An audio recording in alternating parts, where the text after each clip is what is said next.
Dhaka medical কলেজের morgue থেকে এই মুহূর্তে গন্ধ ছড়াচ্ছে, লিটারেলি দুর্গন্ধ। আমি এই জায়গাটিতে রয়েছি, ঠিক মর্গের সামনে অবস্থান করছি এবং আমার পাশে থাকা যে কোল্ড স্টোরেজ মর্চারি এক্সটেনশন, এটি আসলে নষ্ট হয়ে গেছে।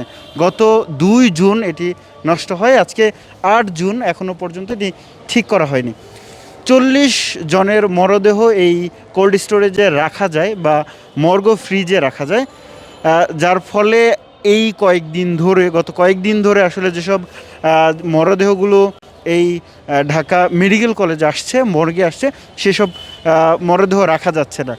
সব মশার বিরুদ্ধে সুরক্ষা দিতে এলো বসুন্ধরা এক্সট্রিম অ্যারোসল, মশার বিরুদ্ধে এক্সট্রিম সুরক্ষা। এখানকার দায়িত্বরতরা বলছেন যে 2 তারিখেই তারা এই ঢাকা মেডিকেল কলেজ কর্তৃপক্ষকে বিষয়টি জানিয়েছেন। এখনও পর্যন্ত এর কোনো সুরাহা হয়নি।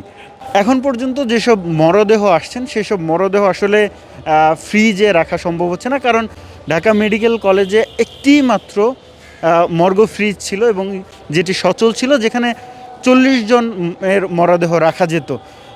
এবং এই ফ্রিজটিও, একটি মাত্র ফ্রিজও নষ্ট হয়ে গেছে, যার ফলে অন্য অন্য জায়গায় আসলে মরদেহ রাখতে হচ্ছে। বিশেষ করে যে তারা বলছেন যে শীততাপ নিয়ন্ত্রিত, অর্থাৎ এসি তে তারা এইসব মরদেহগুলো রাখছেন, যে এই কয়েকদিন ধরে যেসব মরদেহ ঢাকা মেডিকেল কলেজে আসছেন, এবং এর ফলে ঢাকা মেডিকেলের যে মর্গের আশেপাশের যে পরিবেশ, সেটি অনেকটাই দূষিত হচ্ছে, দুর্গন্ধ ছড়াচ্ছে।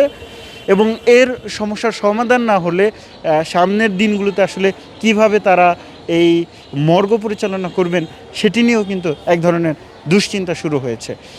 এটি সেই মর্গ, এবং এই কোল্ড স্টোরেজে 40 জনের মরদেহ রাখা যায় এবং দ্রুততম সময়ের মধ্যে এখানকার যারা সংশ্লিষ্ট রয়েছেন তারা বলছেন এটি ঠিক করবার জন্য।